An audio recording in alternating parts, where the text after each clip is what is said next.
Hello, I'm Stephen Hobbs and I'm farming here at Rectory Farm and running a beef enterprise comprising of a suckler herd and mixed farming with wheat and oilseed rape. Today we're going to look at a feed management plan that combines the energy requirements from my cattle and that I can produce from the grassland. We're going to take a bottom-up approach by looking at what I can produce from my farm and what my cattle need and how we can improve it by looking at this new tried and tested booklet. The first things we need to look at is the quality of the grassland that I'm producing at the moment and the amount of product that I can get to produce a grazing sward throughout the season and enough silage in the clamp to feed my cattle through the winter. So while we're in the field, we're looking at the amounts of plants, the quality of the grass that's in the field and the amount of weeds that are filling in the spaces in between. We're looking at, do I need to reseed? Do I need to overseed? Are the quality of the grasses in the pasture up to producing the best quality silage so that I can have the most efficient way of feeding my cattle from the homegrown forages? To produce my feed plan, the first step is to take an account of all the energy that the livestock on my farm needed. So this is working out the ME requirements for each of the different individual age groups that I got on the farm and making a note of that and using the guide to work out the units of grassland and feed that I need to buy in. Once all the energy requirements of my cattle are worked out, I can then look at the quality of my pasture and the forage maize that I'm growing and work out how many energy units each of those fields are going to produce. After that, you can work out what needs to be bought in or added to the ration to create the complete audit for the energy that we'll need to feed the cattle throughout the year.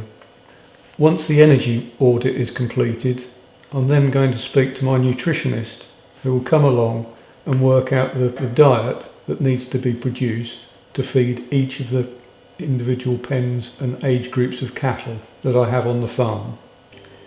To find out the efficiency of the diet, we need to work out the total energy that's fed to the cattle divided by the amount of beef that's produced, and this will provide an energy efficiency value. I can increase the profitability of the farm by improving the feed efficiency, and to do this by setting targets on how much the pasture is going to produce in a season and what energy I'm going to get from a forage maize and how much cereal I'm going to buy in or use from my cereal enterprise will allow me to have some data that I can then work out different efficiency parameters from.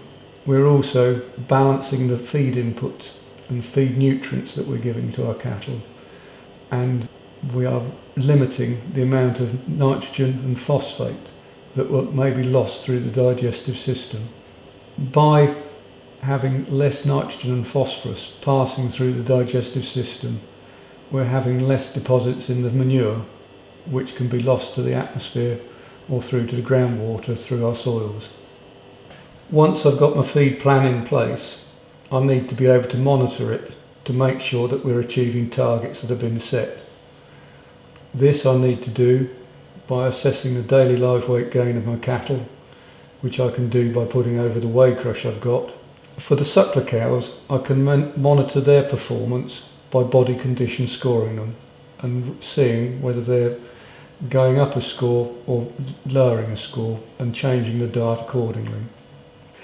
After walking the farm and looking at the grass and seeing how it might perform in my estimation through the season, I can then bring that information back into the office and work out how it's going to affect the whole feed plan. After working through the energy balance sheet for beef, I've worked out that I have actually got a positive balance to my energy feed profile, which means I should either be buying in less brought in feed or increasing my stock numbers. By adopting the tried and tested feed plan, it helps me with my integrated farm management and creating a whole farm approach to the way I run my farm. Tried and Tested have produced another manual in a series of booklets aimed to help farmers with their nutrient, feeding and manure management situations on farm. The latest one is for ruminant nutrition and is called Feed Planning for Cattle and Sheep. This fits nicely between the original booklet, Nutrient Management Planning, and the Think Manures booklet. It really is the meat in the sandwich.